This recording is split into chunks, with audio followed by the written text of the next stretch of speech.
several students have asked me how to make a ghost blaster like this one.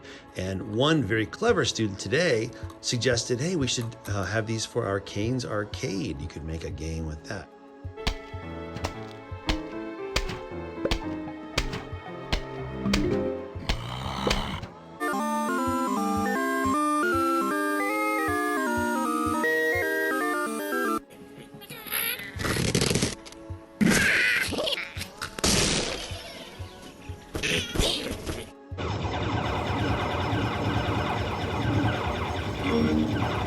And what we have here now are 4 different types of cannons that you might want to use for your Caine's Arcade STEM challenge coming up. I was able to turn a cereal box into a cannon, cut it in half and roll them up. And now I've got a cardboard cannon made out of cereal box. It does work. Oh, it's not bad. Then we have the standard paper towel roll, which is the one I first saw online many years ago. And that one works quite well. Then we have the ghost cannon. This one, I'll show you where I got these tubes. All 3 of these, by the way, they're the same, except what the tubes are made of. And this one is fantastic. This one has worked for 2 years straight with lots of kids using them. And they are accurate and fun. But my favorite is the most recent discovery, and that is a straw within a straw that shoots straws. I put some tape around the straw just to make it a little bit heavier. And this thing flies. I've tried all different kinds of straws, skinny ones and fat ones and long and short ones. They all work with the same principle. You need a wider straw to go outside a thinner straw. The thinner it is, the more challenging it is to find something to shoot that won't hurt anybody. Now it's tempting to want to put something pointy in there and have it shoot and stick into things, and that is fun, but it's also dangerous. We are not going to allow that at the Baker Caine's Arcade STEM Challenge, so no pokey things. And to avoid that, I've discovered that shooting a straw from a straw works quite well. However, this one is so skinny, it doesn't fit. So that's where the big boys come in. If you have a wide straw, milkshake straw, I've heard them called, this does fit down in there very well. And then a regular size straw, rubber band, and some tape, and man, this thing's great. You can also use a Q-tip. It's soft, so it doesn't hurt when it hits you, but it also flies quite well.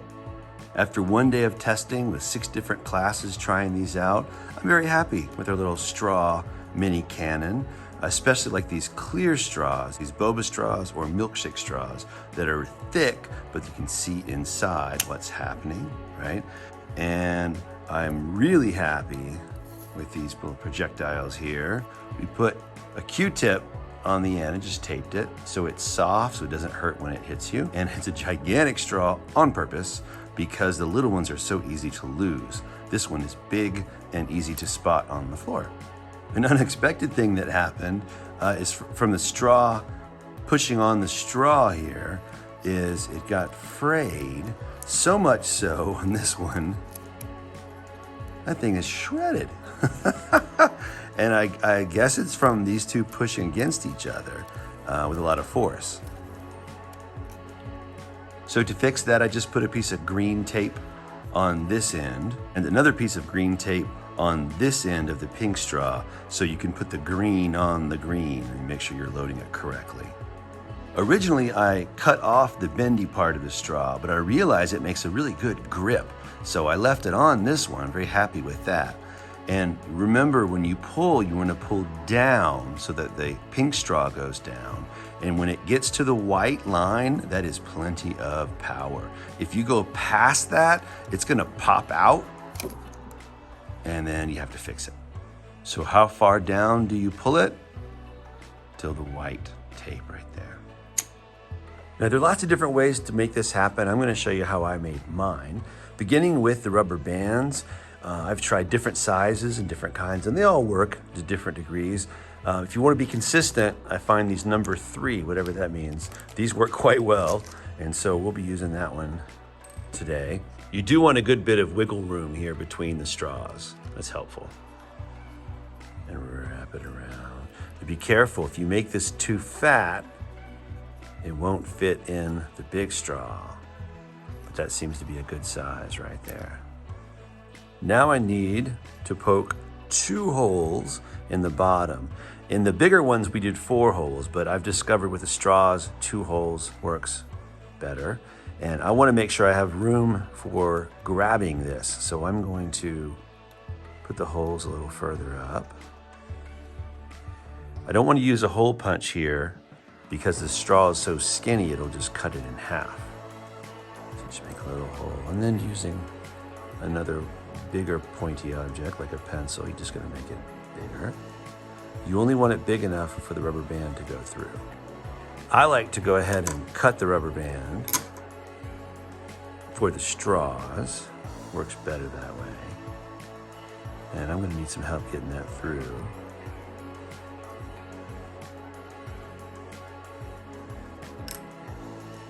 And that was the hardest part of this whole project. It's all downhill from here. So now what I like to do is tie this in a knot, and that helps to actually hold it in place. And now I can slide the little skinny straw into the big boy straw. And now I'm just gonna tape this on. Now, how far do I want to go up with this? It really depends. I have broken some rubber bands by trying to make it too powerful. So in this case, right there seems like a good spot.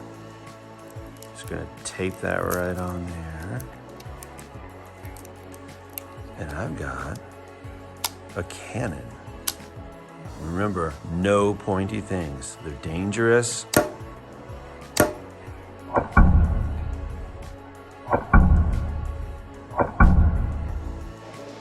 You'll shoot your eye out, kid. And we're not doing that at Baker.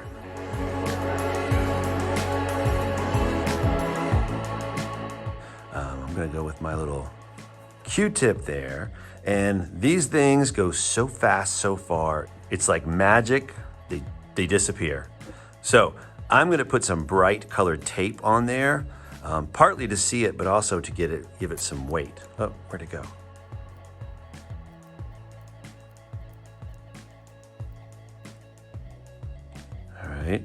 And then make sure it fits in there okay. And you want it to fall all the way down. Interestingly, this does not work when the straw hits it. It works when the straw pushes it. If you don't have Q-tips, you could just use a piece of the skinny straw. Again, I put tape around it to make it heavier, add a little weight to it, but not too much because you want to make sure that it fits in there. And make sure that it slides all the way down. And you have yourself a cannon. Now one needs to fit inside of the other, and that's not gonna work. So what I did was I just cut a slit right up the middle. And then you can roll this one tighter and put some tape on it. And now I have a tube that will go inside of the tube. You might want to put some tape on there. And now to connect the rubber band, we need to punch some holes in both tubes.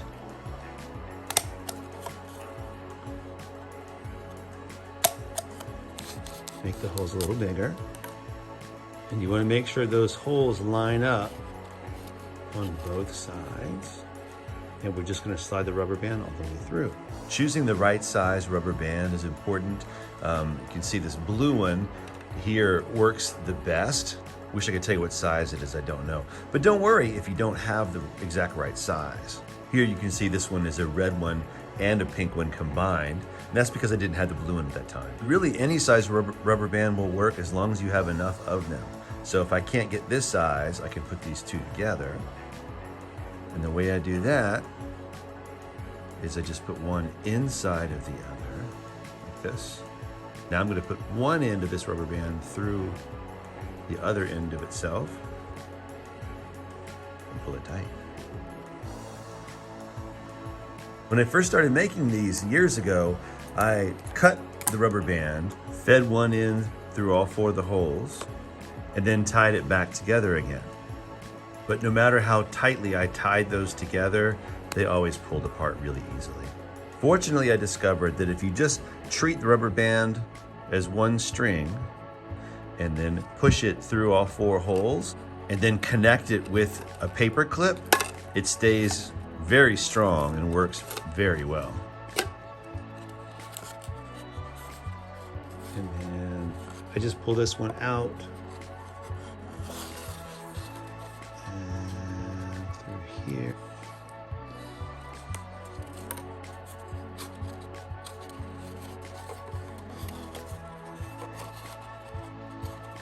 And there we go. Now, another advantage of not cutting the rubber band is you have a really strong connection here. All you need is a paper clip.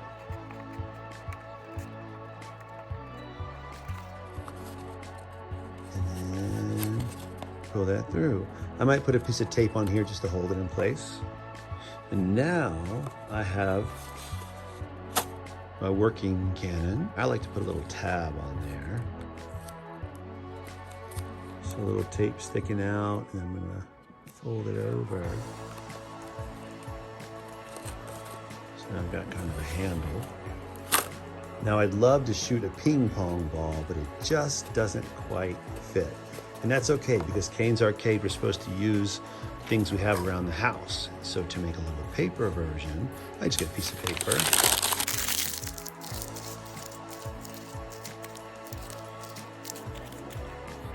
And I happen to have some really cool space tape.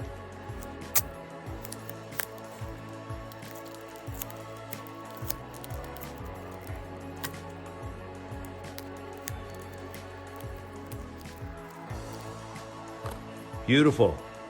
Aha! I like to add a little thumb drawing here so the user knows where to hold it when they're shooting. You can even add a handprint here so the user knows how to hold it when they're shooting. And you got yourself a shooter. Now this is a very basic model. You can take this simple version and make it much fancier and add all kinds of cool tricks to it. And I think this would be a great addition to your Caine's Arcade game as a fun shooting game.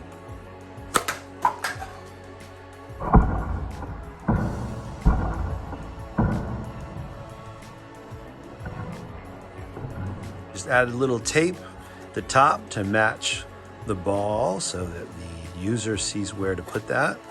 And I'm off to a good start. Now, what's the goal of my game? And these cups are kind of boring now. What am I going to do to make those cups go with this game? Are they going to be aliens that I knock down? All right, Jackson had a brilliant idea. So we actually made a plant from a drawing here, colored it and cut it out. And now he can shoot at some zombies. Ooh.